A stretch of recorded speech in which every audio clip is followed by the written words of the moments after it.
No dia 11 de abril de 1963, em um hospital militar situado no Iêmen, um casal de meninas nasceu. Embora o nascimento das gêmeas June e Jennifer Gibbons tenha sido um momento normal, apesar de muito especial na vida daquela família, a vida das irmãs tomou um rumo cada vez mais insólito. Tudo teria fim 29 anos mais tarde, com a morte inesperada de uma das irmãs. Diante de um caso tão incomum e assombroso, quem foram as irmãs silenciosas?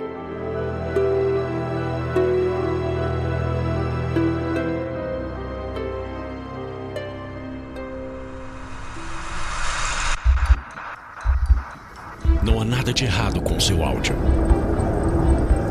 Adentramos agora através dos seus sentidos. Estamos preparando você para o que vai acontecer nos próximos minutos.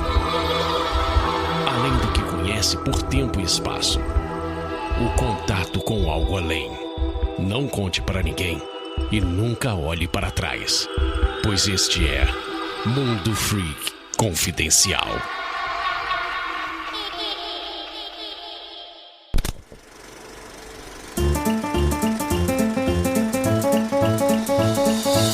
E chegamos aqui agora na área de recadinhos do Mundo Freak Confidencial. E aí, gente, tudo bem com vocês? Prometo que vai ser bem rapidinho o anúncio com você. Primeiramente, gostaria de lembrá-los que somos exclusivos do Spotify. Você pode escutar a gente baixando sempre o seu aplicativo do Spotify, escutando pelo navegador, pelo site, pelo celular, tem pra tudo, tá bom, gente? Lembrando a todos que o agregador do Spotify é completamente gratuito para escutar podcast. Você não tem propaganda interrompendo a sua diversão e você tem diversos recursos que vários outros agregadores têm, né? Os outros podcasts da casa, eles não são exclusivos do Spotify, então você pode encontrar em qualquer agregador. Criptologia, Popular, Aconteceu Comigo e por aí vai. Lembrando a vocês que temos uma campanha de financiamento coletivo no Apoia-se, apoia.se/confidencial. Você pode nos ajudar financeiramente. Apesar desse podcast que você está escutando nesse exato momento ser exclusivo do Spotify, a gente tem os outros podcasts da casa, né? Que esses são completamente independentes e a gente usa esse dinheiro para financiar as temporadas, né? A gente sabe que as temporadas elas acabam demorando um pouquinho justamente porque a gente está lidando aí com um alto grau de desenvolvimento delas, né? Geralmente lidando com entrevistas, com uma pesquisa super aprofundada, mas elas estão sendo feitas. Inclusive, gostaria aqui de avisá-los que vocês serão noticiados em breve de coisas que estrearão esse ano e que tá ficando muito bacana. Então, vá lá no Apoia-se e dê o seu alô pra gente com o mínimo de R$5, como se fosse, lembra a sua assinaturazinha da revista que você gostava antigamente? Não é 20 conto não, é 5 conto e tu já tá levando o que pra casa? Os podcasts da casa são completamente gratuitos, mas você pode escutar as gravações ao vivo e ter a certeza que você vai estar ajudando a gente, meu querido. Vamos virar a página e falar um pouquinho sobre os anúncios de quarentena, que pra quem não sabe, é o nosso momento em que a gente tenta ajudar aí o pequeno produtor, né? A gente tenta os pequenos artistas, aquelas pessoas que dependem muito de evento. Então, caso você não saiba, está dando mole, eu vou deixar o link aí no post pra vocês, em que vocês podem preencher o formulário e talvez, se você preencher todos os requisitos que a gente pede de avaliação, você pode estar aqui com o seu trabalho divulgado, como por exemplo do nosso queridíssimo Tofu Verde, que não é o nome dele é André Ota, mas você pode ir lá no tofuverde.com.br, que ele é ilustreiro, quadrineiro, daqueles que a gente sempre fala por aqui, mas cara, o trabalho dele é muito maneiro, é muito incrível. Ele tem um quadrinho chamado Cabeça de Capivara, que tem uma história curta, o quarto do primo da coletânea Cabeça de Capivara, e tem inclusive uma história bem curtinha, o quarto do primo da coletânea da HQ Pândega, da editora Script. Eu vou deixar os links aqui pra vocês. Ele não fala exatamente se ele oferece commission e coisa desse sentido. A gente pede inclusive que quando vocês forem preencher os formulários, vocês falem um pouco do que vocês oferecem, né? Porque ficar só assim, eu sou ilustrador, tudo bem, mas o que você oferece, né? Fica meio solto e tal. Mas, cara, a arte do André é muito maneira. Vou recomendar você dar uma olhada aqui no portfólio dele, no Instagram, pra você dar uma olhada. Caso você queira commission, chamar alguém pra fazer um quadrinho, pra ilustrar o teu quadrinho, dá uma conversada lá com o André, que eu tenho certeza que ele vai estar todo ouvidos aí para você. Beleza, gente? E pra finalizar, temos aqui a newsletter do Mundo Freak. Pois é, gente, o Mundo Freak agora tem uma newsletter, vira e mexe, tem ouvinte ou seguidor falando que às vezes perde o podcast ou um dos programas da rede porque esqueceu ou tava muito ocupado. Então, pra ajudar você a ficar por dentro do que anda acontecendo no Mundo Freakverso, comece assinando o link que vai estar no post. Inicialmente será quinzenal, avisando sobre os podcasts, as lives no Instagram, como Freak Review, acontecendo no Insta, as notícias e participações especiais. Acesse e subscreva a gente, meu querido. Vai estar aí. E já que falamos sobre a nossa relação entre podcasters e ouvintes, siga as nossas redes sociais, comente, compartilhe, pois é quando vocês interagem que vamos entendendo e produzindo cada vez melhor para você. Então siga a gente lá no Twitter, no @mundo_freak e no Instagram, Mundo Freak, tudo junto. Marque seus amigos e ajude a espalhar a palavra do insólito e aumentar a nossa pirâmide Illuminati. Lembra da nossa pirâmide? Então, ela continua em construção ainda. Teve que dar uma parada, teve que fazer umas obras ali, né? Poxa, a gente tinha chamado uma empreiteira super bacana, só que ela caiu uns negócios meio esquisitos, a gente falou, então tive que procurar outra. Mas a pirâmide Illuminati tá indo caminhando, e com a sua ajuda, você pode aumentá-la, indicando, comentando, apoiando. E é isso, gente. Bora para esse caso misteriosíssimo que a gente vai falar desse episódio, que, olha, se você tem resposta, avisa pra gente, porque a gente saiu sem entender quase nada. Mas é isso, bora lá!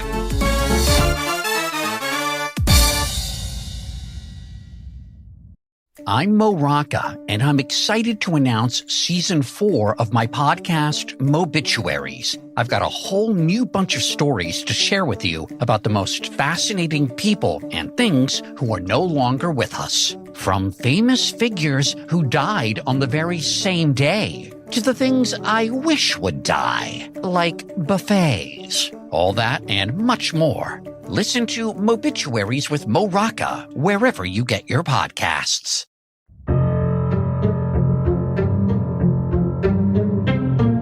Longos dias e belas noites, queridos ouvintes. Está começando o seu Mundo Freak Confidencial, e dessa vez com um caso misterioso, assombroso e que, por que não, sobrenatural, talvez? Eu sou Andrei Fernandes e temos aqui a minha trupe de quíntuplos. Ao meu lado, temos aqui ela, nossa queridíssima Jay. Oi, pessoal, tudo bem? Hoje a gente vai falar aí desse caso que realmente ficou na minha cabeça durante muito tempo. Eu acho esse caso interessantíssimo. Olha aí. Temos aqui também nossa queridíssima Ananda. Olá, galera. Olá, ouvintes. Eu espero que vocês estejam bem, na medida do possível. Eu tenho um grande interesse por histórias de gêmeos. Eu acho muito intrigante. Inclusive, eu venho de uma família com alguns pares de gêmeos, né? A gente tem essa tendência gostosa na minha família de fabricar gêmeos. E eu senti uma tensão aqui no meu braço agora, porque é perigosa essa tendência. Eu acho natural que gêmeos causem esse fascínio, que causem curiosidade por si só, né? Enquanto fenômeno biológico mesmo. Gera também curiosidade sobre comportamento e outras coisas que passam a ser exploradas a partir daí, né? Acho que é por isso que existem tantos casos insólitos, inclusive famosos envolvendo gêmeos. Tem o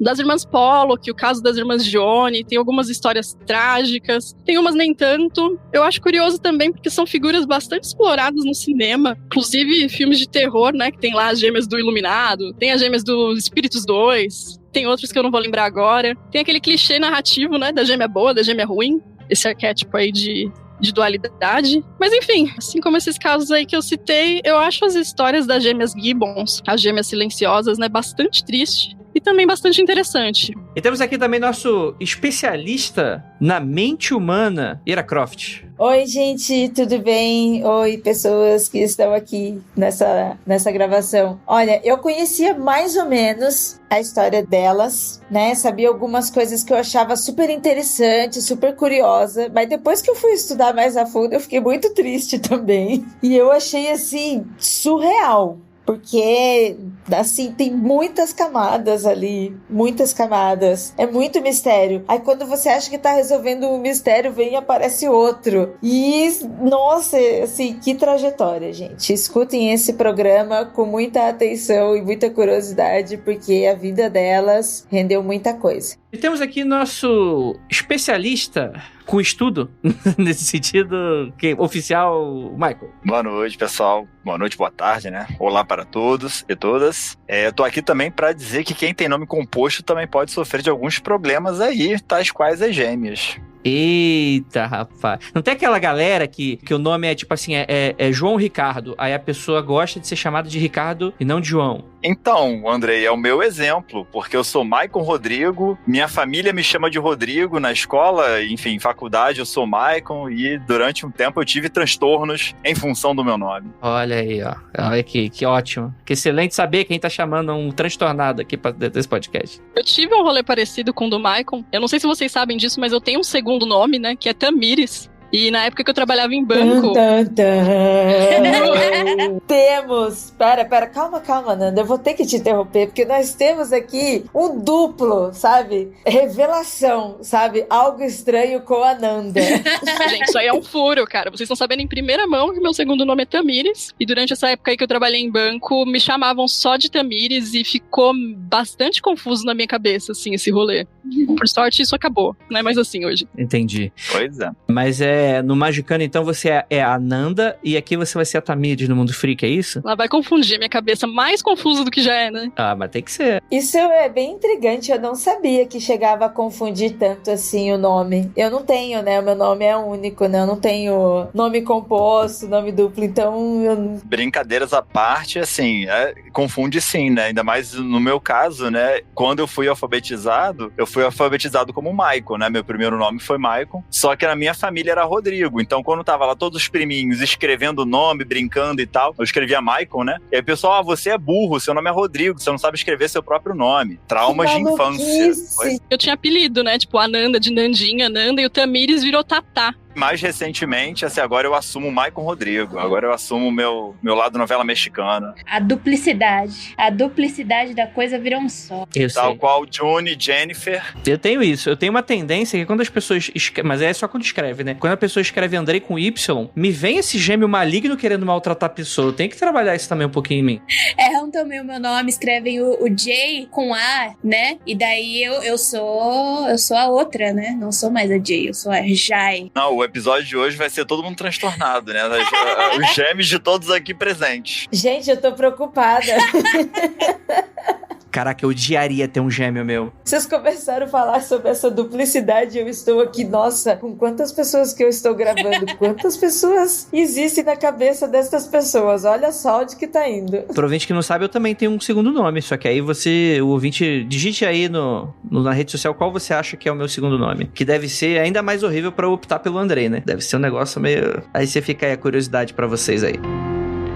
Gente, dia 11 de abril de 1963. Essa história já tem muitos anos e começou no Iêmen, né? Em que um hospital militar recebe a visita da cegonha, no qual a família, composta aí por Aubrey, né, que é um técnico da Força Aérea Real, e a dona de casa Glória, tem aí filhas, né, uma dupla de meninas que tem como nome, recebe o nome de Jennifer e June e Jennifer, né, com Jotinha, né. Só que era uma família muito trabalhadora, que viajava bastante, porque apesar deles serem do Iêmen, eles eram naturais da ilha caribenha de Barbados. E depois, por trabalho, eles acabaram se mudando primeiro para Inglaterra, depois para a cidade de Haverfordwest, em País de Gales. Para você que não sabe, pode colocar no Google esse nome que eu acabei de falar, que existe essa região aí, essas cidades, tá, gente? E você tem uma história de gêmeas comuns, né? Vamos lá, a gente tá falando muito sobre gêmeas da ficção, né? Você tem essa coisa meio... Quando você para pra analisar, é um conceito meio insólito, né? Você tem um clone teu na Terra.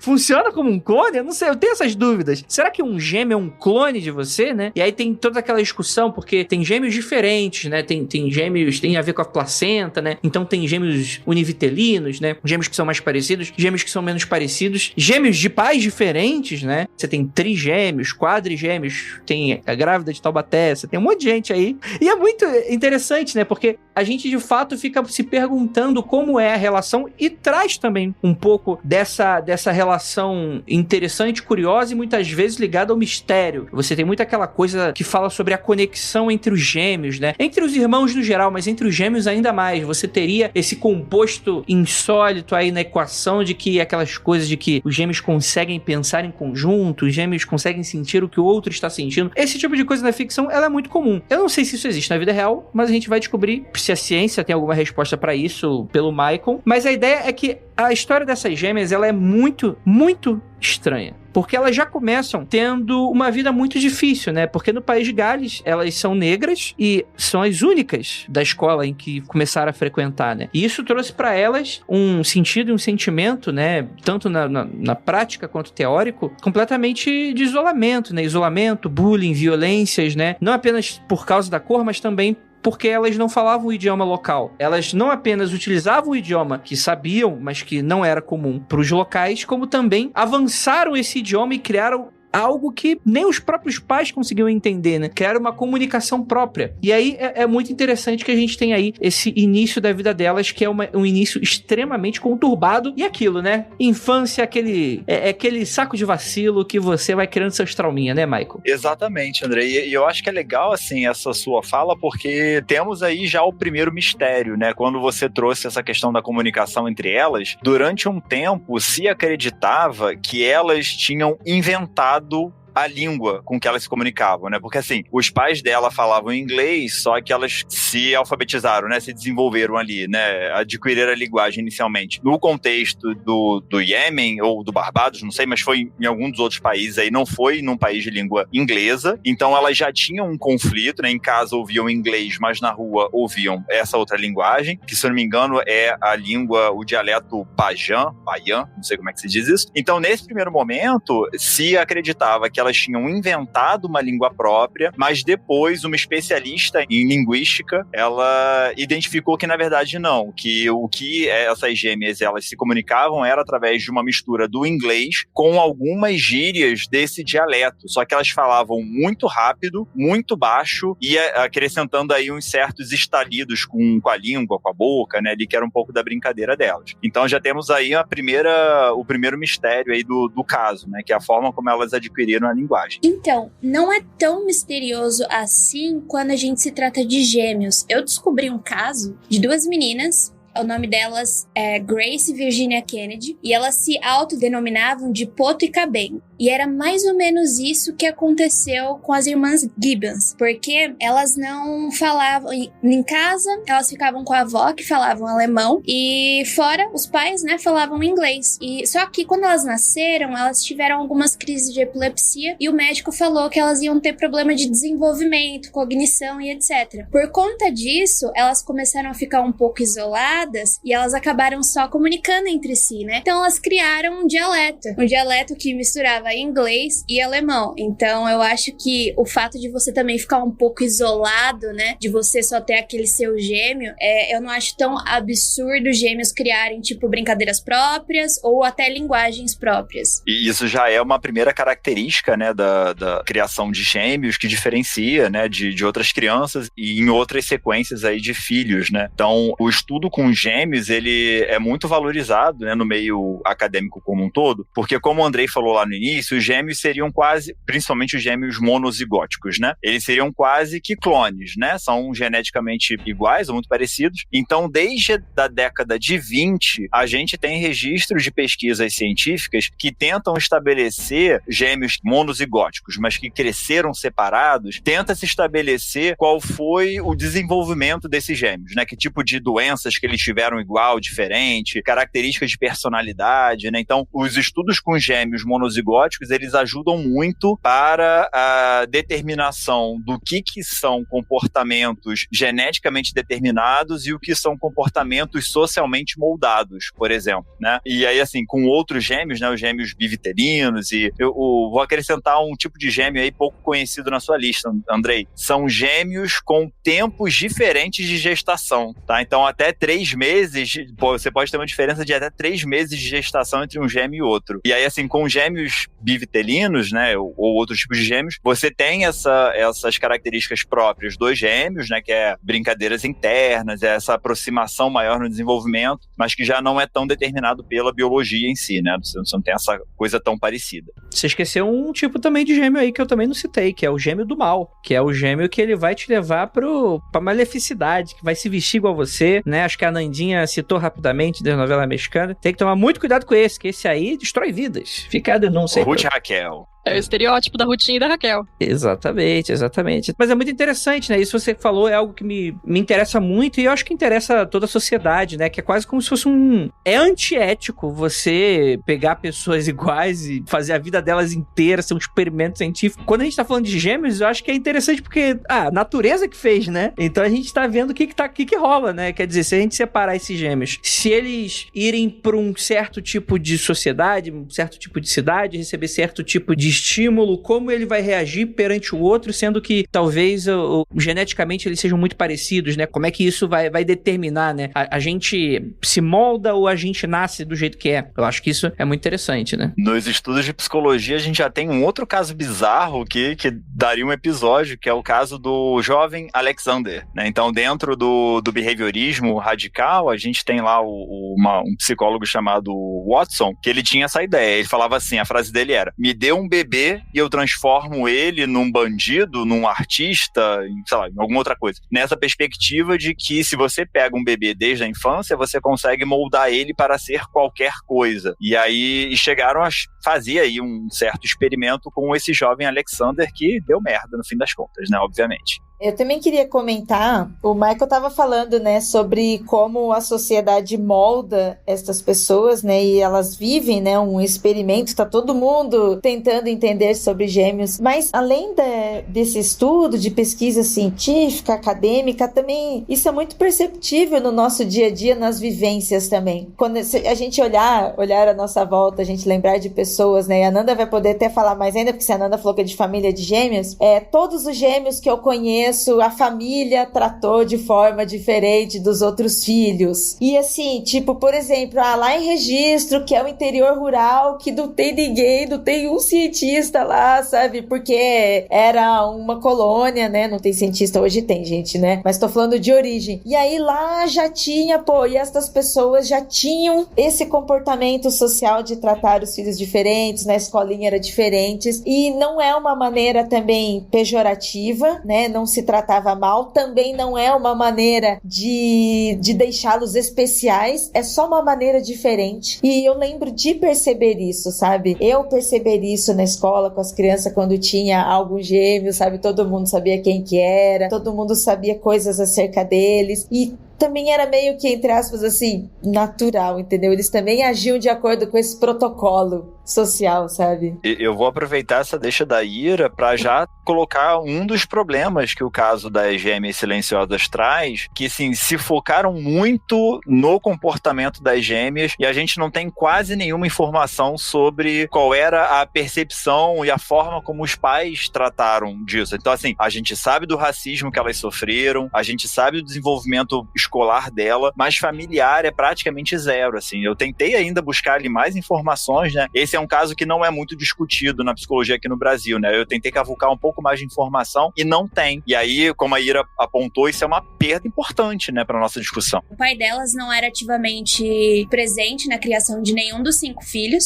São as gêmeas, tem mais 2 filhos mais velhos que as gêmeas e tem mais uma filha mais nova. Essa filha mais nova é a que geralmente as gêmeas se comunicavam. A mãe, como ela estava completamente cansada e exausta por causa de todo o trabalho que ela tinha que ter com as 5 crianças, acabava negligenciando as gêmeas. Tanto que elas eram completamente separadas da família, elas viviam no quarto delas e elas não interagiam com a família de jeito nenhum. A única pessoa que elas interagiam mais ou menos e que conseguia captar alguma coisa do que elas falavam era a irmã mais nova. A irmã mais nova, ela tentava traduzir isso para os pais delas, mas ela era muito mais nova que as gêmeas e isso cansava ela, ela não conseguia fazer aquilo sempre, que acabou quebrando laços. Então elas eram totalmente isoladas da família. A vida toda delas, além deste mistério central, são várias coisas que vão acontecer, mas sem queimar a pauta, depois de muitos anos, quando ela fala sobre isso, ela fala até de uma maneira meio lúdica, sabe? Que ela e a irmã estavam sentadas e elas combinaram não falar mais com ninguém, sabe? Sabe? De uma forma assim, parece que elas estavam brincando e de repente essa brincadeira se tornou algo assim, real. É uma dúvida minha na pauta, elas já tinham essa tendência, né? Eu acredito que antes do começo da vida escolar,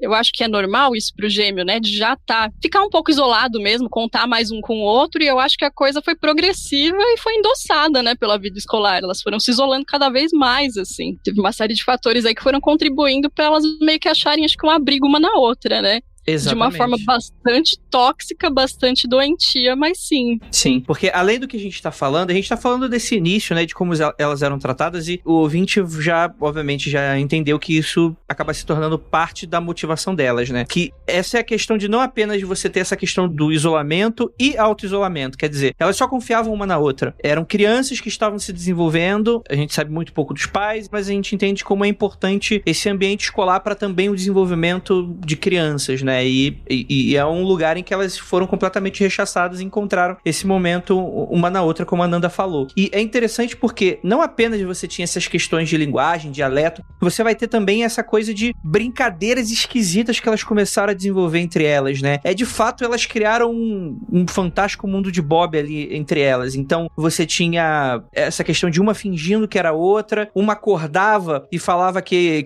era outra na verdade, né? Elas tinham uma relação quase simbiótica, muitas das vezes, de dependência, né? E que às vezes uma brincava de eu tô respirando e a outra não tá, né? Uma pode, a outra não pode, uma hora eu sou você, outra hora eu sou eu, e elas começaram a se tornar cada vez mais simpáticas nesse sentido, né? Simpática, tô falando daquela coisa da palavra de você se copiar, né? De você sentir uma na outra, né? Não de maneira necessariamente sobrenatural, mas de que apenas com olhares, com apenas maneiras como elas gesticulavam e coisas que elas falavam, elas já conseguiam se entender, enquanto o universo lá fora ficava cada vez mais distante, né? E isso foi tornando a vida delas muito esquisita de ser presenciada por pessoas, né? Uma das pessoas que notou isso, por exemplo, em 74, foi um médico chamado John Reese, né? Que percebeu esse comportamento estranho das meninas enquanto administrava uma checagem anual de saúde nas estudantes, né? E de acordo com ele, as gêmeas praticamente não reagiam ao serem vacinadas, né? É algo que mesmo para as crianças mais, enfim,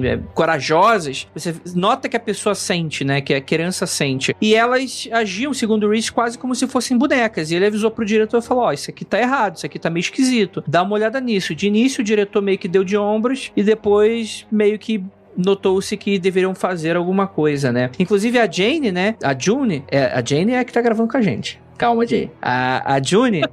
Ela contou anos mais tarde, né, que ela comentou o seguinte: um dia ela acordava e se tornava eu, e no outro eu acordava e me tornava ela. E nós costumávamos dizer entre nós: devolva a mim mesma, se você me devolver para mim, eu a devolverei para você. Então assim, né, aquela coisa, brincadeira saudável, né, de criança, né, de incorporar uma na outra. Eu vim até com essa pergunta pro Maicon, ficou muito confuso pra mim esse rolê. Eu queria saber mais sobre esse problema que elas tiveram de desenvolvimento do indivíduo, né? Elas não sabiam mais quem era uma, quem que era outra, uma hora uma era outra. Como que é essa parada, assim? Beleza. Não, isso é interessantíssimo, né? Eu vou entrar numa perspectiva mais psicanalítica, né? Porque a gente, particularmente, eu ainda não tive muito acesso a outros tipos de pesquisa nesse sentido, mas em termos psicanalíticos existe uma certa concepção, que é o que a gente chama de estádio do espelho, né? Que diz que, assim, que o modo como a gente se apropria do nosso ego, como a gente forma o nosso ego, ele necessariamente passa pelo outro. Então, um exemplo é por que se chama estádio do espelho, né? Nós não temos acesso ao nosso próprio rosto,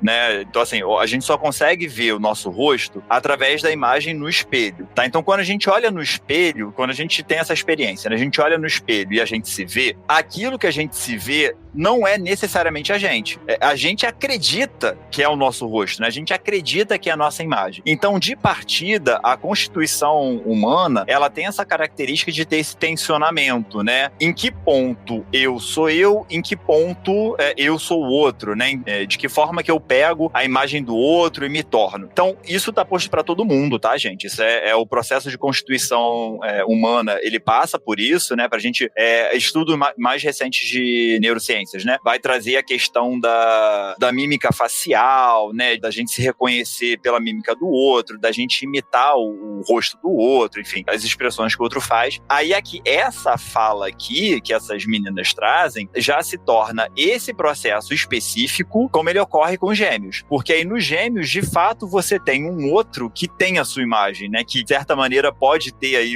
pode se passar por você, né? Pode ser o seu duplo, né? Então, é curioso porque, assim, a base de uma ideação paranoica, né? Assim, o delírio paranoico de perseguição, ele é o quê? O outro quer tomar o meu lugar, né? O outro quer me matar, o outro quer tomar meu lugar. Então, todo mundo tem aí uma basezinha paranoica, né? Por conta desse processo de desenvolvimento da própria imagem. Só que aí, no caso das gêmeas, né? O especificador é essa mistura, né? É isso que vai tornar esse caso ainda mais complexo. Porque, de fato, elas parecem que se fundem uma na outra, né? Elas trocam de personalidade, elas trocam de nome, enfim. E aí a confusão toda vai se desenvolvendo aí. Isso já se caracteriza como um transtorno de personalidade, algum problema psiquiátrico que vai sendo acentuado conforme as crianças podem crescendo ou não? Isso é uma coisa que todo mundo passa e passou, acabou. Não, isso não é considerado ainda um transtorno de personalidade, né? O transtorno de personalidade, né? Ele só pode ser diagnosticado na adolescência a partir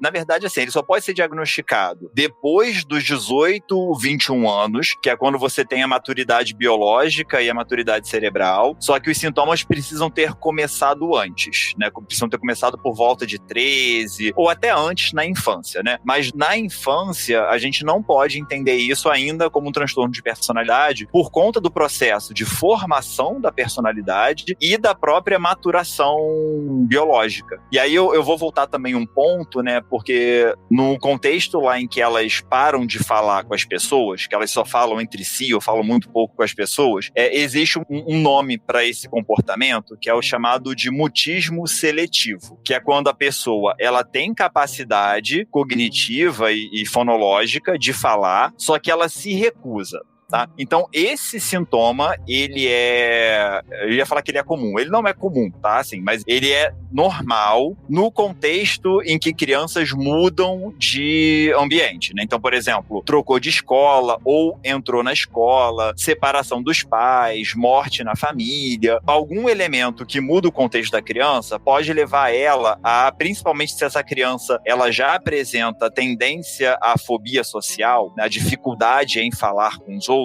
pode levar ela a aderir a esse mutismo seletivo, que é quando ela então se recusa. Mas, em geral, esse sintoma, ele se dissolve espontaneamente, né? Assim, então, não é necessário, a princípio, né? Não é necessário psicoterapia, nem medicação, nem nada assim, porque vai se dissolvendo. E aí, no caso dessas gêmeas, o agravante é uma retroalimenta esse mutismo seletivo da outra. Porque entre elas não tem mutismo, né? Entre elas conversam. E aí, isso acaba suprindo aí uma necessidade de que elas, então, não precisam falar com as outras pessoas. E aí é por isso que esse sintoma, então, se manifestou por tanto tempo, né? Se tornou uma característica, aí sim, da personalidade das duas. Entendi, muito doido. Conforme o Maicon foi falando, eu lembrei de um dos pares de gêmeos, né, que a gente tem na família. A gente tá com 4 hoje, já foram 5.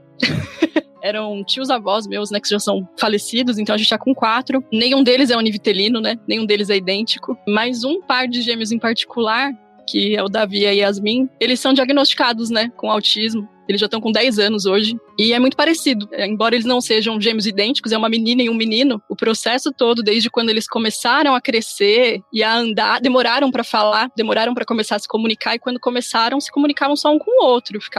Ficavam mais apáticos, né, mais distantes da gente, assim, não interagiam muito. E a gente só começou a suspeitar mesmo que tinha alguma coisa errada quando a gente viu que a fala demorou demais e eles eram apáticos em relação a frio, por exemplo, fome. Eles ficavam muitas horas com fome, não sentia frio, não sentia calor, não se queixavam de nada, né? E aí que a gente começou a investigar. E conforme eles foram começando a se comunicar, a falar mais, eles ainda continuaram mais um com o outro, assim, eles são assim até hoje.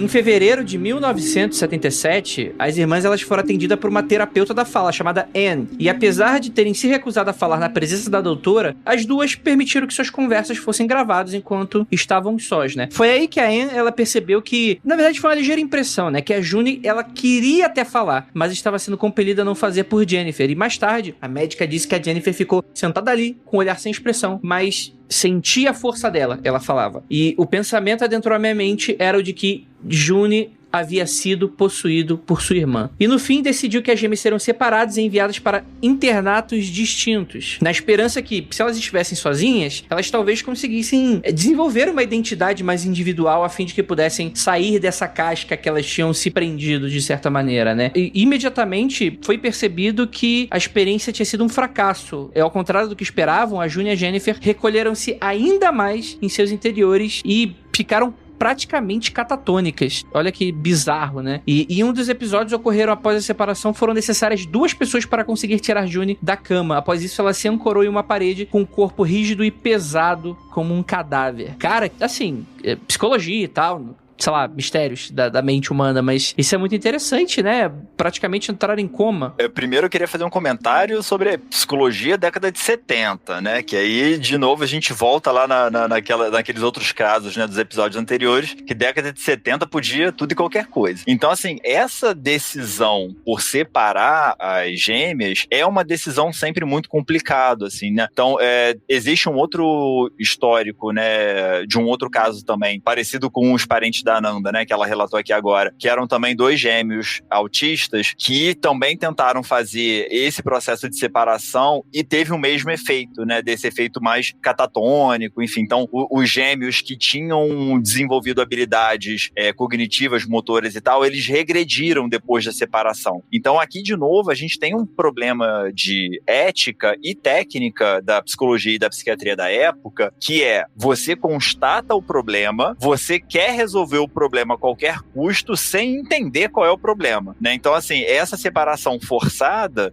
teve aí como o resultado dessa catatonia. Então, apesar de todas as dificuldades, a presença de uma e outra ajudava elas a seguir na vida, né? Assim, né? Então, por que não tentar uma terapêutica em conjunto primeiro, né? E aí, se por acaso essa terapêutica não desse certo, ou qualquer coisa assim, aí sim, né? Você poderia fazer uma decisão mais radical de separar, mas não, logo de cara, eles foram por essa via mais dura, assim, né, de separar as duas, assim. E esse efeito, então, dessa catatonia foi o que também gerou lá uma primeira hipótese diagnóstica, né, que acaba que não se sustenta muito, né, mas a partir desse episódio se começou a cogitar o diagnóstico de esquizofrenia para as duas, né. Lembrando que na década de 70 o diagnóstico de autismo, ele ainda não era muito difundido, né, o diagnóstico de autismo ele surge na década de 50, mas ele só vai se popularizar mais mesmo aí no final da década de 70 e década de 80. Então acaba que não era um diagnóstico ainda bem definido. Mas no caso delas surgiu aí essa questão da esquizofrenia que depois voltou atrás, né? Mas de fato lidar com uma pessoa num estado catatônico é muito difícil, assim, é muito angustiante. Não é algo, eu já tive pacientes assim, né, nesse quadro, não é algo tão comum, assim, na minha prática pelo menos não é algo tão comum. Foi num contexto de instituição, né? Mas é muito angustiante, assim, porque a pessoa realmente não responde por nada, assim, o corpo fica dessa forma, assim, parece que é um saco de carne e osso, assim, sabe? É bem difícil. O Maicon, ele apontou sobre os problemas da psicologia na década de 70, 60, 70. No caso delas, elas se comunicavam com as pessoas, sim, só que não da forma que é o convencional, de uma pessoa falar com a outra. Então, por exemplo, quando elas estavam em casa, elas às vezes mandavam bilhetes para os pais, até mesmo quando elas estavam no hospital, elas tentavam se comunicar com os guardas, ou mais pra frente a gente vai ver na prisão, através de bilhetes. Então, será que se, ao invés de separar as duas totalmente, de forma radical, não tivesse explorado mais outros tipos de comunicação não convencional, no caso sem ser falando, etc., será que não teria resolvido? Será que não teria mudado algum aspecto? Então a gente vê aí que o problema da psicologia ser ainda uma ciência que está se desenvolvendo, andando a passos curtos ainda, também foi problemático pro caso delas. É o que eu vejo bastante. E além disso, né, eu acho que isso também diz muito do modelo de sistema de saúde que a gente tinha, né? Então, a noção de saúde que a gente tem hoje como valorizando o aspecto positivo, né? O bem-estar, né? Bem-estar biopsicossocial, né? Na época não era essa concepção. Então, por exemplo, as gêmeas, elas foram submetidas a cirurgias na língua porque os médicos tiveram da cabeça deles que se você tirasse lá o freio, esse freiozinho que a gente tem na língua, né? Que algumas pessoas têm de língua presa, elas não tinham língua língua presa. Mas eles entenderam que se você fizesse cirurgia, ia facilitar a comunicação dela. Ou seja, induziram sofrimento nas meninas em nome de um modelo ideal de comunicação que não deu certo, né? Então, assim, mais um trauma para você somar na lista dessas meninas. Pois é, elas já estavam vindo traumatizadas, elas já estavam isoladas por causa de traumas. Quanto mais as pessoas tentavam separá-las, mais elas ficavam traumatizadas e se isolavam. E lembrando que elas tinham, a relação delas era de muita confiança. Como a gente falou de gêmeos, né? Também acontece entre irmãos, também acontece entre pessoas que têm uma certa conexão, uma certa relação, que aquela amizade, aquela fidelidade que vai, sabe, que você tem uma confiança só naquela pessoa, uma confiança de você chegar ao ponto de decidir de realmente não falar com mais ninguém e só ter relações com esta pessoa, né? Que foi o que elas decidiram. Houve aquele momento que parecia uma brincadeira, mas conforme as coisas foram evoluindo, elas também foram decidindo algumas coisas. E elas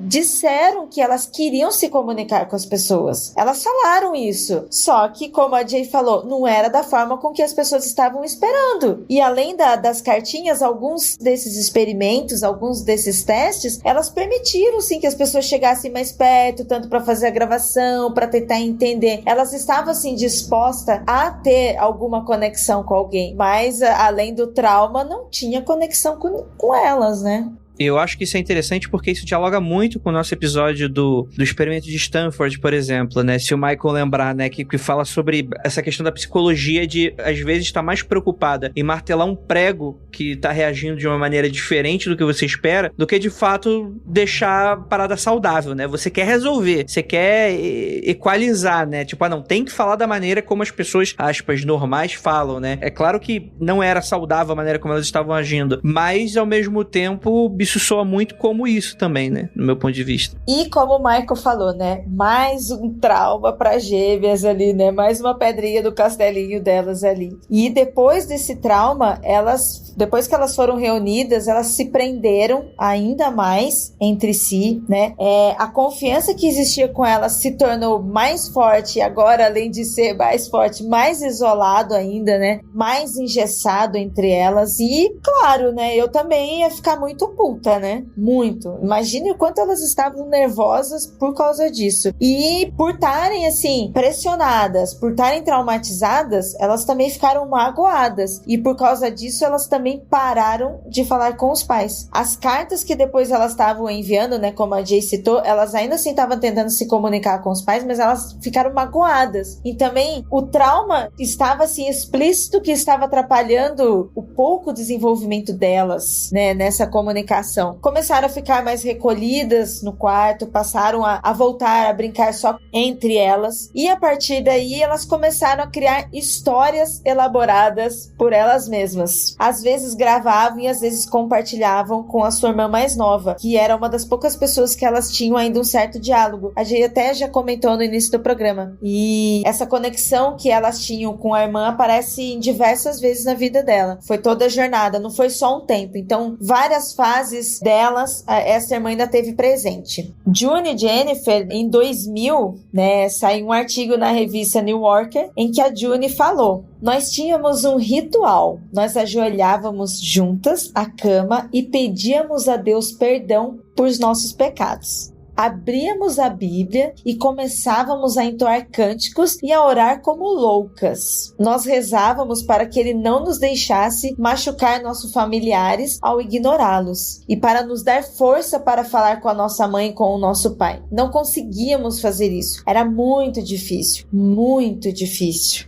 Dá para perceber que, né, o lamento que elas estavam vivendo, né, com toda essa situação. Me chama a atenção, né, nesse trecho, duas coisas, né? Uma é um reconhecimento de um sentimento de culpa, né? E um medo de não machucar os familiares, assim, então como se elas tivessem o desejo de fazer mal aos outros, né? Então isso chama atenção, né? Porque não seria comum num quadro, sei lá, de autista, alguma coisa assim. Então, o que é isso? Segundo, eu senti falta também da gente poder ter mais acesso para ver como é que é a relação da religiosidade dessa família, né? Porque chama atenção também elas ficarem pedindo perdão a Deus, orar, ter esse ritual, como elas chamam. Então, assim, isso foi uma coisa completamente criada da cabeça delas, ou elas viram e reproduziram? Porque se elas conseguem ver e reproduzir, identificam que elas conseguem estabelecer sentido com o mundo, né? Então, aqui ficou meio... Senti falta de ter mais informações, né, na discussão do caso clínico, né, sobre esse ponto, assim, da própria família, né? Se a gente for pensar, assim, num trabalho terapêutico com a família, poderia ter sido melhor elaborado. É inegável também que a culpa cristã que elas estavam sentindo, inseridas ou não no ambiente de muita religiosidade, de alguma forma elas foram impactadas por isso, seja até mesmo no hospital, até porque antigamente em hospitais psiquiátricos também se utilizava bíblias e rituais assim,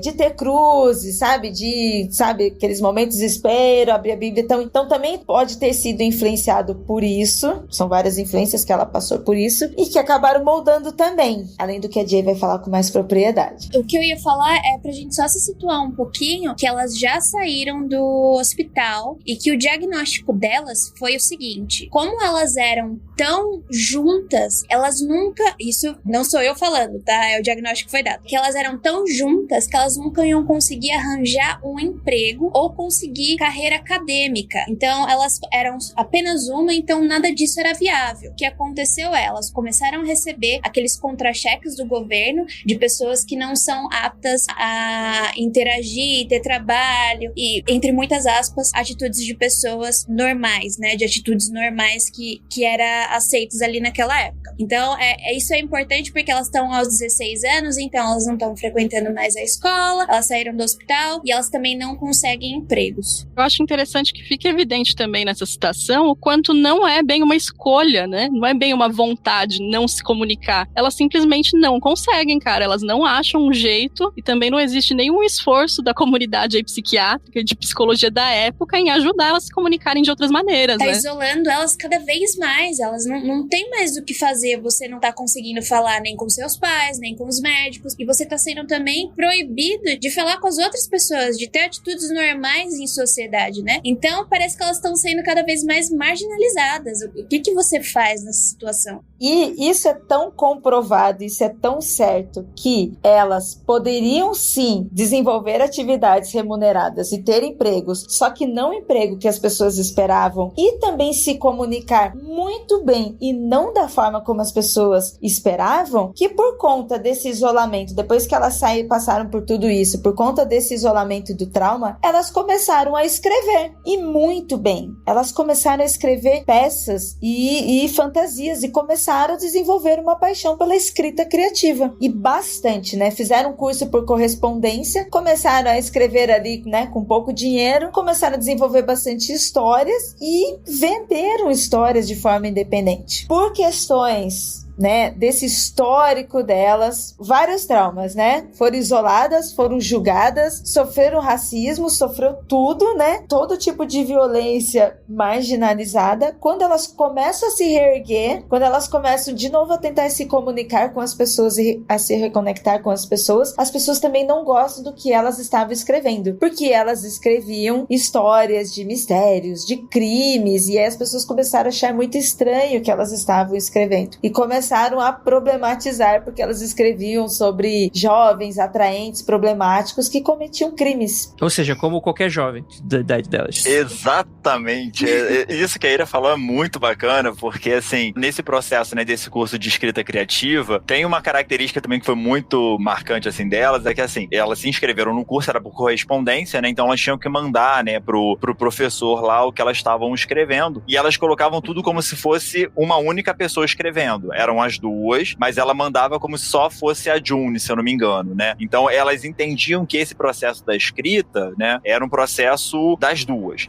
E quando elas iam escrever, era justamente assim, esse conteúdo mais de mistério, de aventura, de violência, que imediatamente as pessoas interpretaram que elas iam cometer esses atos. E aí as pessoas voltaram a fazer todo um controle ali, todo um cerceamento delas, porque eles entenderam que elas tinham, aí era era um aviso patológico de que fariam mal a alguém. E ao mesmo tempo, pra gente ter noção, né, fizeram um levantamento de que só nos diários dela, né, ao longo dos anos, elas escreveram mais de 1 milhão de palavras, tá? Então assim, Andrei, que é escritor, pode dizer, isso é muito ou é pouco, Andrei? Calma aí, deixa eu abrir aqui o Word, um segundinho.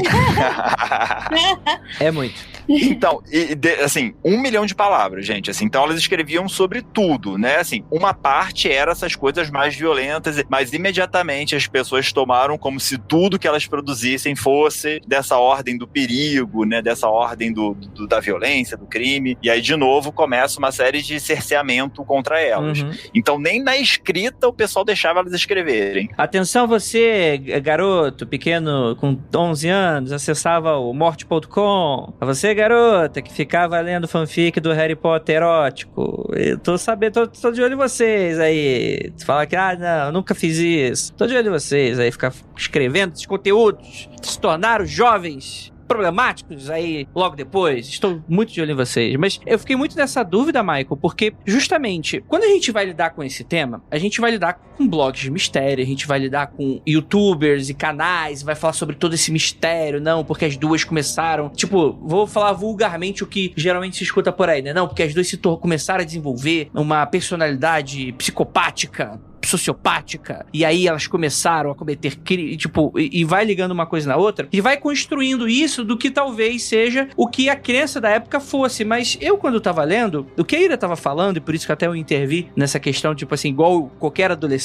faria, é porque eu não sei, de fato, eu não fui tão a fundo pra saber como que era o teor, né? Em dado momento fala que, por exemplo, tem uma hora que elas descrevem como um adolescente cometendo um crime, sei lá, matando e abrindo um gato, por exemplo. É uma das coisas que tal. Eu não sei o quão essa coisa doentia e o quão é aquele tipo de talvez de tentar pensar o mundo pela ótica de alguém que não é mais criança, né? E explorar um pouco desse lado que vai lidar com questões que às vezes para um adulto vendo um jovem muito novo falando sobre isso ou interessado nisso, começa a achar problemático. Então eu fiquei meio dúbio ao conhecer essa história há muito tempo e hoje, ao ler a pauta e desenvolver ainda mais isso, eu fiquei com ainda mais dúvida, né? Porque pra mim não tá claro se de fato essas escritas eram problemáticas no ponto do tipo, uou, isso aqui quer dizer alguma coisa muito bizarra, ou se era de fato algo natural e que deveria ser encarada como algo de juventude. Então, no meu entendimento, né, assim, como elas escreviam sobre tudo, e elas escreviam sobre coisas muito diversas, assim, desde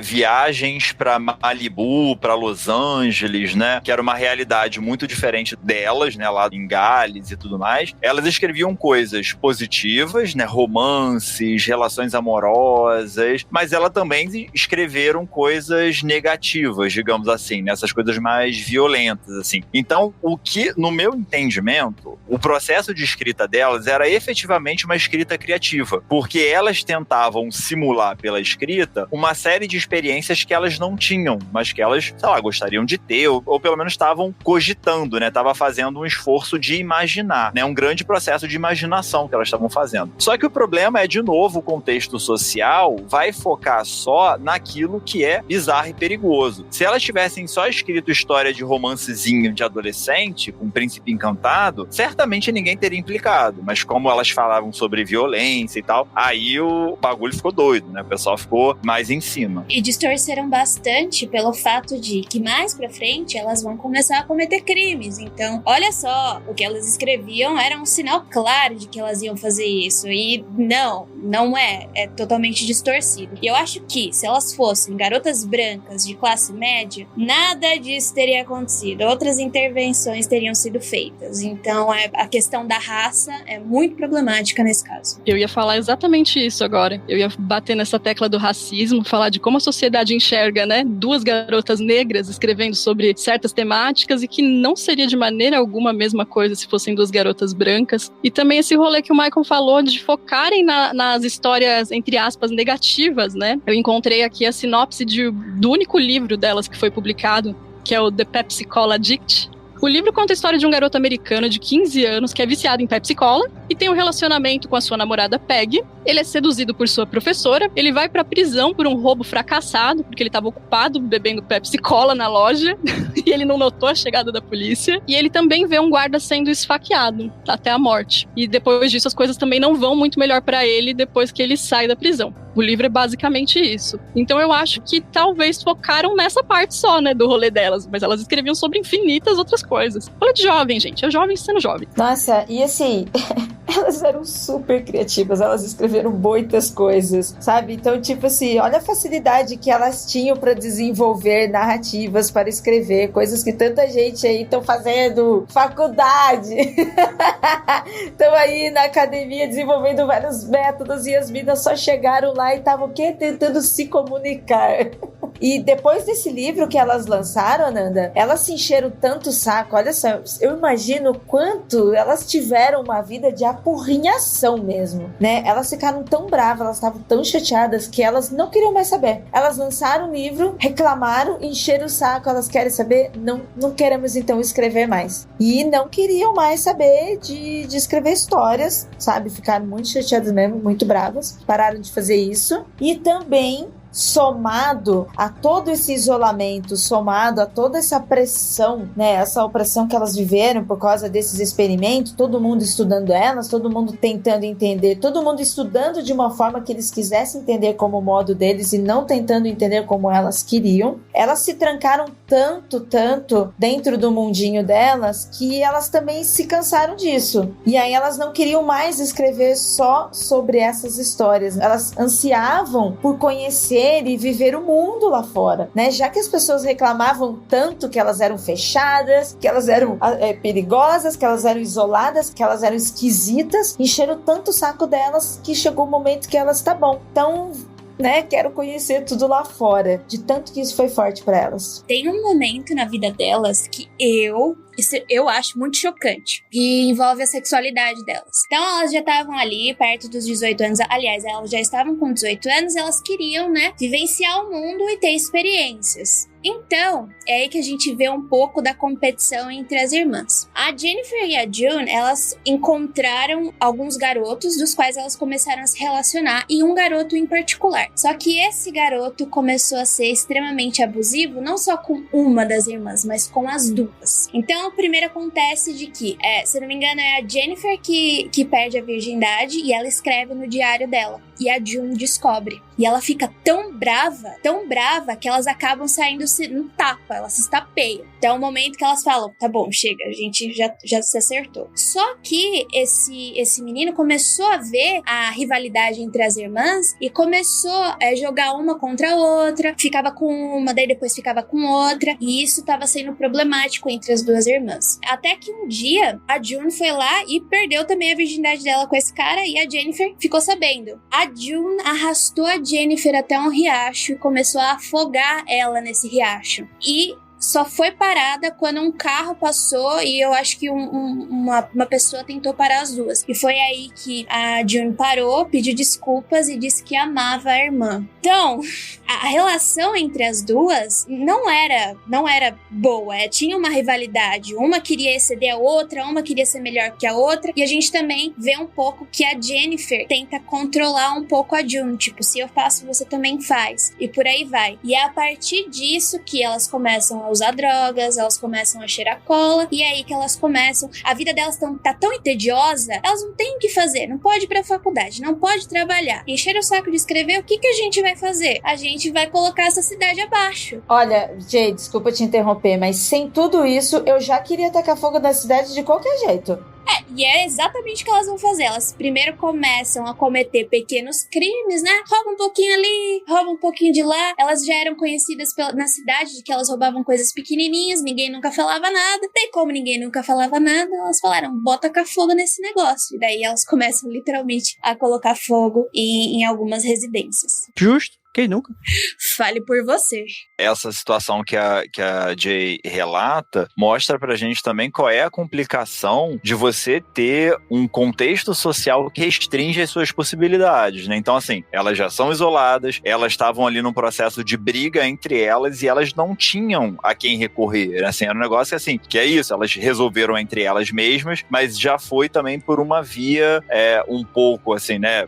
Essa via mais do uso da droga e também realizando aquilo que, de certa forma, já esperavam dela, né? Já esperavam que elas entrassem pro crime, já fizessem coisas erradas. Aí elas foram também extravasando por aí. Será que também não é um jeito de chamar atenção? Porque elas basicamente nunca são notadas, elas constantemente são marginalizadas. Por exemplo, por esses garotos. Eles só estavam usando elas eram até agredidas por eles, entendeu? Então, ninguém prestava atenção nelas, ninguém dava o devido valor delas. Eu acho que se isso... eu falando de mim, que nem a Ira falou, né? Com tudo isso acontecendo, colocar fogo nas coisas, porque não tem o que fazer. Eu preciso de alguma forma... Eu tô pedindo ajuda, eu tô tentando me comunicar, ninguém tá me ouvindo, pelo amor de Deus, façam alguma coisa. Na escola, a escola permitiu com que elas saíssem 5 minutos antes pra que ninguém vissem elas, porque elas sofriam um bullying tão ferrado, mas tão ferrado, elas eram alvos, porque, tipo, elas tinham os irmãos também que frequentavam a mesma escola, mas elas eram o alvo. Daí a escola permitia, olha, pode sair 5 minutos antes pra ninguém te ver.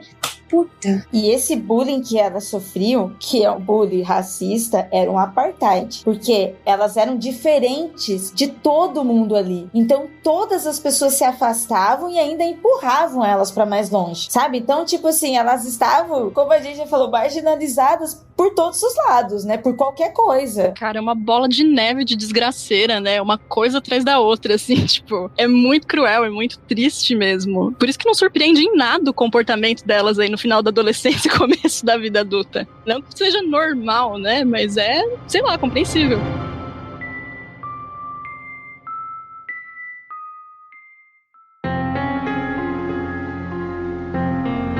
Mas é em 81, né? 1981, que elas provocaram um incêndio que foram presas e em seguida foram transferidas para um hospital de segurança máxima para criminosos insanos. Sim. Esse hospital tinha alguns serial killers muito famosos. Elas foram colocadas em um lugar onde tinha serial killers de tipo... Tem um que é o estripador de Yorkshire que matou... fez 22 vítimas e matou 13 mulheres. Como é que você coloca 2 irmãs que elas não falam num hospital desse? Que inteligente, né? Nossa, parabéns. E, novamente, nesse hospital, eles também tentaram fazer a terapia de separação delas. Eles tentaram por várias vezes, né, fazer que elas fizessem atividades separadas para desenvolver, né, autonomia, individualidade. E, de novo, também foi uma situação muito complicada, assim. Então, depois que eles viram que não estava dando muito certo, eles até pensaram outras formas de tratamento que incluíssem elas. Então, eles fizeram lá o que eles chamaram de escriptoterapia, né, que seria uma terapia pela escrita, né, e aí incentivaram elas a voltar a escrever e tudo mais, mas foi um período também muito tenso, assim, por isso, né, porque elas estavam nesse ambiente com vários outros criminosos, com tipos de crimes diferentes, separadas, vulneráveis. Sim.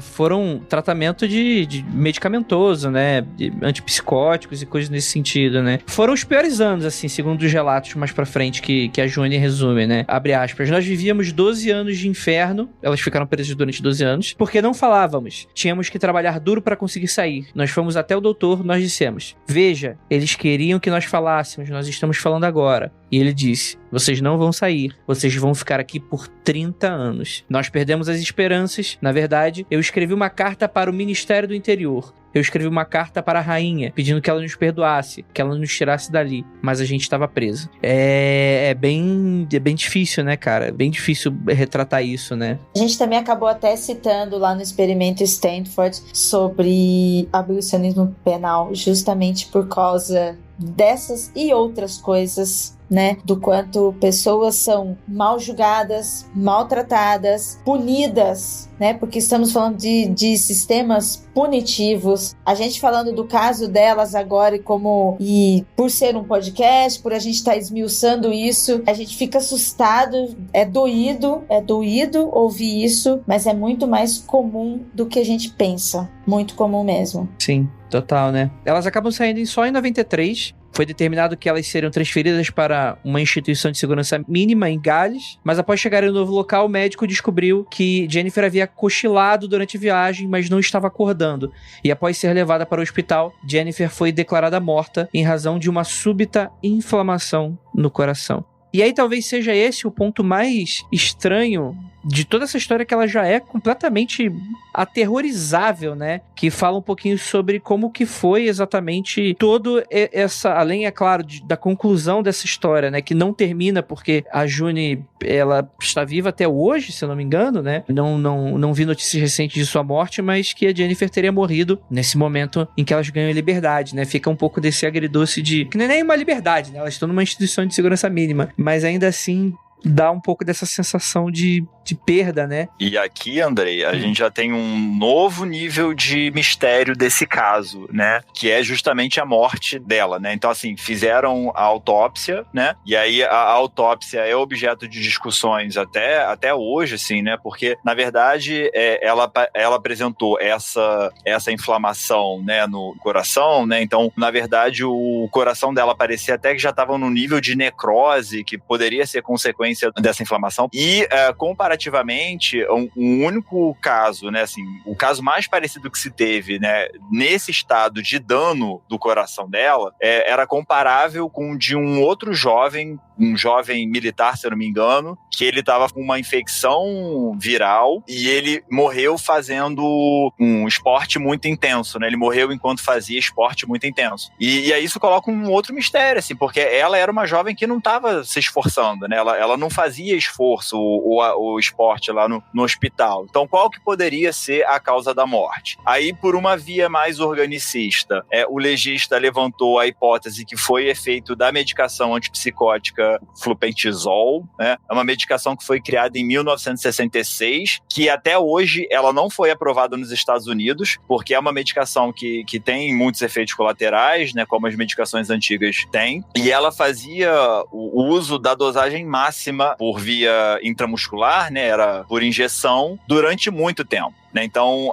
a hipótese mais biológica, né, passa por essa lesão, né, que foi ocorrendo no organismo dela a longo prazo, só que aí numa hipótese mais psicológica, chama muita atenção isso, né, ela ter morrido justamente no momento em que elas estavam prontas para sair. E aí isso me remete um pouco uma discussão que a gente tem também no campo da psicologia sobre algumas mortes súbitas que podem ser de causas psicogênicas, né, de causas psicológicas, né, da pessoa entra num estado, seja de ansiedade, seja de depressão, né, em que a pessoa pode a qualquer momento, sem uma causa biológica bem determinada, ela pode ter uma falência, assim, dos órgãos. Ela simplesmente apaga e morre, assim. Então, no caso do falecimento da Jennifer, fica também esse mistério, né? Essa coincidência bizarríssima, né? Que foi ela morrer no dia em que elas iam ser liberadas, né? Depois, a June até fala sobre isso, né? Sobre o que teria sido ali um acordo entre elas, né? Em que a Jennifer teria se sacrificado para que ela pudesse continuar viva. Mas, de novo, a gente tem um problema aí, né? Para identificar essa causa, porque essa vai ser uma construção posterior, né? A June vai falar sobre isso depois, né? Enfim, mas fica aí mais um mistério. Essa era uma dúvida minha que eu ia perguntar pra vocês, inclusive, porque deixa mais misteriosa ainda essa história da morte da Jennifer, né? O fato delas terem feito um pacto de morte. Isso. Elas sabiam que uma delas só ia ser livre se a outra morresse, porque elas já estavam num grau ali, né, de interdependência entre elas que não tinha mais solução. E a minha dúvida era justamente essa, se esse pacto foi feito antes,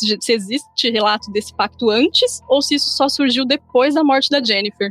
Eu ouvi relatos antes. Eu ouvi relatos de que as duas, elas competiam entre si quem iria morrer para que a outra vivesse. Porque era assim, como elas eram só uma e as duas juntas não estavam conseguindo ter uma vida normal, uma delas precisaria morrer. E quem falava isso sempre era a June, porque a June ela não aguentava mais a situação. Aparentemente, segundo os relatos psiquiátricos, a June era submetida às ordens da Jennifer, né? Elas têm muitos comportamentos diferentes dentro dos hospitais. Por exemplo, elas andam em passos quase sincronizados. Quando uma tá parada na frente da cela, quando você olha pra cela da outra, a outra tá fazendo exatamente a mesma coisa. E quem ordenava esse tipo de movimento, esse tipo de comportamento, era sempre a Jennifer. Então, em vários diários da June, tá escrito: eu tô vivendo no inferno, eu não vou conseguir mais viver desse jeito, e a gente só vai viver, de fato, quando uma morrer. E a June que falava: eu preciso morrer, eu preciso sair dessa situação para que você viva em paz. Daí a Jennifer, muito, assim, de forma calma, falou assim: não tem problema, fica calma que isso vai se resolver. E foi logo quando elas foram pra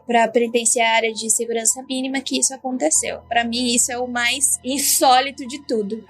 Lembra muito, né, se a gente for resgatar aqui, né, alguns relatos que a gente tem, né, clássicos, né, tem um texto do Levi-Strauss, né, o antropólogo Levi-Strauss, que o Keller já citou algumas outras vezes, que ele fala sobre o conceito de eficácia simbólica, né, para dizer um pouco, assim, de situações de ritual, né, em que, dependendo do tabu, né, dependendo da coesão de uma determinada sociedade, se a pessoa, ela quebra um tabu, ela tem efeitos físicos daquilo, né, ela tem síncopes, e pode chegar ao ponto da pessoa morrer, né, de ter uma morte súbita, né, que se diz de uma morte cultural, né, de causas culturais. E aí a gente pode interrogar se nessa situação das gêmeas, se isso também não foi o que aconteceu, né, o pacto delas era tão forte que chegou a produzir esse tipo de efeito no próprio organismo. E eu acho que o total grande mistério, além de tudo isso, né, do que a gente tá falando, é de fato, vocês estão corretíssimos, eu acho que aí é o clímax, o momento catártico de toda essa história, em que a gente tem essa conclusão que é extremamente bizarra, né, porque é muito síncrona com tudo que tá acontecendo. Porque, quer dizer, se vocês me falassem que elas tinham feito pacto, elas já tinham consciência de que elas só seriam livres quando uma das duas morrer. É engraçado, porque não é se separarem, não é perdão, não, elas tinham muita consciência sobre essa questão da morte. E vamos dizer que vocês falam pra mim que isso aconteceu 5 anos depois do que elas tiraram essa conclusão. Mas isso acontece num momento extremamente oportuno pra história, né? Vamos dizer assim, pra uma narrativa de que elas estão deixando o hospital, elas estão ganhando de certa forma a sua liberdade. É quase como, cara, é isso, só que seguinte, se a gente não acabar com isso agora, a gente vai voltar a qualquer momento. Então a gente precisa dar um fim nisso nesse momento, nesse exato momento. E não foi por veneno, não foi facada, não foi tiro, simplesmente uma morreu subitamente, e aí? E é isso, né? Tipo, as duas tomavam a medicação, né? Se a gente for por essa via biológica, né? As duas tomavam a mesma medicação. Por que só em uma teve esse efeito tão devastador, né? Assim, a gente sabe que tem as diferenças aí individuais também, as aleatoriedades da vida, né? Mas isso também é um elemento curioso, né, de chamar atenção. A mesma dosagem, mesma medicação, por que em uma teve esse efeito tão devastador no organismo e na outra não? Exato, né? E ainda tem muitos mistérios, né? Todas essas conversas que a gente tá comentando, que é pós, né, que a gente comentou por cima, ela foi feita por uma jornalista chamada Wallace, que ela trabalhava no The Summer Times, né, da Inglaterra, e ela fez uma série de entrevistas desde que as duas irmãs estavam ainda presas, e foram continuadas depois também, no qual ela pega um pouco dessas histórias que a June foi contando mais pra frente sobre isso, né? Que até hoje existe um pouco desse sentimento de assombramento da irmã, né? Em que, enfim, né? Amor, ódio, né? O que foi essa relação, né? Enfim, sem palavras mesmo que te deixam. A figura dessa jornalista, né, essa Marjorie Wallace, ela se torna uma peça-chave, assim, no caso, na situação delas, porque primeiro ela começa, né, como uma jornalista, ela é interessada no caso, só que, então, ela começou acompanhando o julgamento das gêmeas, e depois de tanto ela insistir, ela conseguiu ter acesso ao hospital psiquiátrico, né, então, num primeiro momento, o psiquiatra responsável, ele não aceitou a presença dela, ele não quis, só que elas demonstraram interesse em falar com a jornalista. E aí o cara, assim, até ficou meio ressabiado e tal, mas ele decidiu aceitar porque ele achou que poderia ter algum efeito terapêutico, né? As meninas se comunicarem com a jornalista, o que de fato teve, né? Proporcionou ali algumas mudanças ali o melhor funcionamento delas ali, né, entre elas e também lá com a jornalista. Só que isso também trouxe um outro problema, que era um problema ético para a própria jornalista, né, porque a Wallace, ela questionava a terapia, né, do hospital, ela achava aquilo muito bizarro, assim, muito grave, mas ela também, no lugar dela de jornalista, ela preferiu segurar isso e tentar trabalhar mais na produção da história, né, e que rendeu muitos frutos. Existe até um documentário que foi dirigido por ela, né, pela BBC, se eu não me engano, em que ela conta essa história. Então, até hoje, ela ainda é a referência para esse caso, ela escreve ainda sobre isso. E aí, assim, ao mesmo tempo em que a Wallace, ela tem um papel muito importante por divulgar muitas informações sobre o caso, pensando aí em termos da psiquiatria e da psicanálise e da psicologia, acaba que a gente também passa a ter um material de segunda mão para trabalhar, né? Porque, assim, como poucas pessoas tiveram acesso direto às meninas, pra gente poder fazer a discussão de caso e diagnóstico é difícil, porque as informações que a gente tem é de segunda mão, digamos assim, né? Já passa pelo filtro da Wallace. E aí acaba que, por um lado, é bom. A gente só tá conseguindo fazer esse episódio hoje por conta desse material que a Wallace produziu, né, ao longo do tempo. Só que para rigor científico e acadêmico, pra psicologia e pra psiquiatria, aí a gente fica de novo com um novo problema. Queria só aproveitar, né, puxando aí o gancho aí dessa minha última fala, para poder fechar aí qual é o diagnóstico, né, assim, com que diagnóstico que a situação foi encerrada, né. Então, elas passaram por vários diagnósticos diferentes, mas em última instância, o que ficou mais coerente foi de transtorno de personalidade, né, e aí pode variar, né, com um transtorno de personalidade psicopática, e eles excluíram o transtorno de personalidade sociopática. E aí, naquela época, o que significa isso? No que eles excluíram essa dimensão sociopática, identifica que elas, de fato, não apresentam risco social, né? Risco para a sociedade. Mas elas, sim, ainda apresentariam, né? A Jennifer morreu, mas enfim, mas elas ainda apresentariam um risco para elas próprias, né? Então, assim, identifica-se ali que não é um transtorno de esquizofrenia, é um transtorno de personalidade, ou seja, é um transtorno ali mais de convivência, de comportamento, e que teria essa característica de risco uma para outra. Apesar de muito próximas, né, apesar de muito dependentes, também tem aí esse componente aí de que elas poderiam se prejudicar, né, de alguma forma. Bem, eu também, antes de encerrar, quero dizer que, baseado na minha vida em fazer nada sentada no sofá assistindo filmes de terror, principalmente filmes de terror protagonizados com mulheres, posso dizer que Jennifer teria um futuro como encosto, sabe, já adquiriu uma experiência, né? Com todo respeito ao meu amigo Michael, que está aqui tirando todo esse fundo psicológico, estamos falando de duas vidas que foram atormentadas e têm o direito de vingança após a morte. Então, onde elas estiverem nesse momento, sejam livres e podem se vingar. A June tá viva.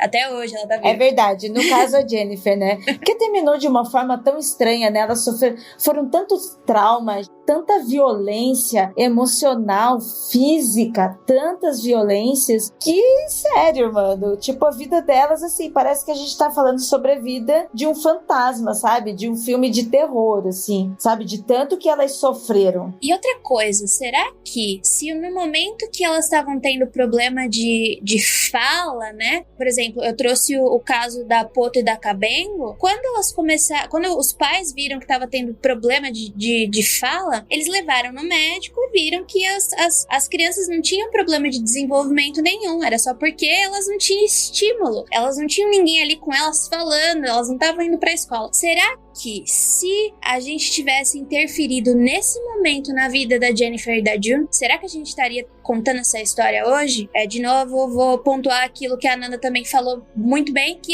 se elas não fossem negras, se elas fossem de classe média, será que a gente estaria falando sobre isso hoje? Então eu acho que também é uma questão de marginalização, de racismo e é muito complexo. Eu acho que é por isso que esse caso, além do final chocante que ele esse caso ficou por muito tempo na minha cabeça.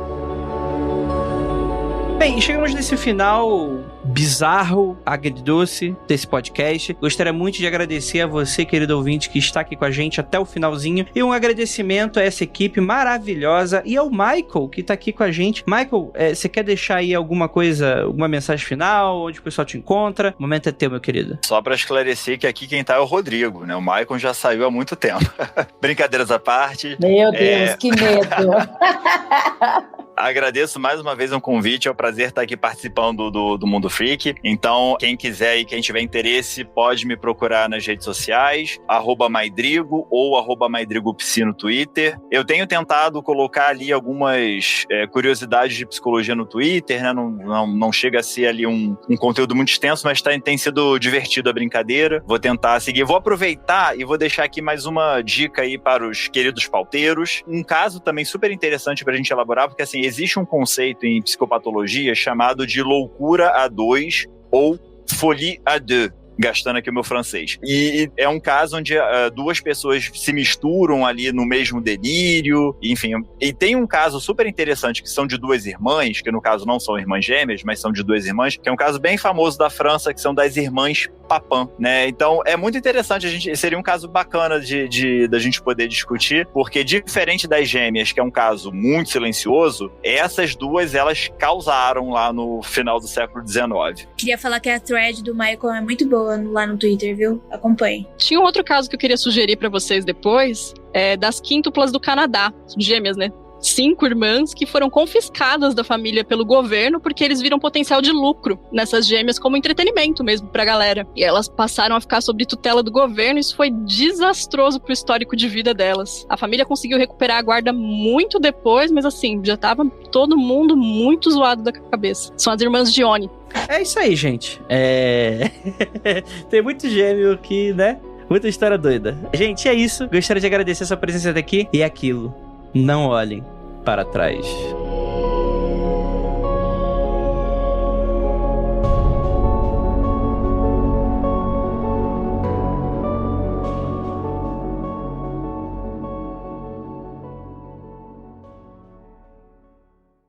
mundofreak.com.br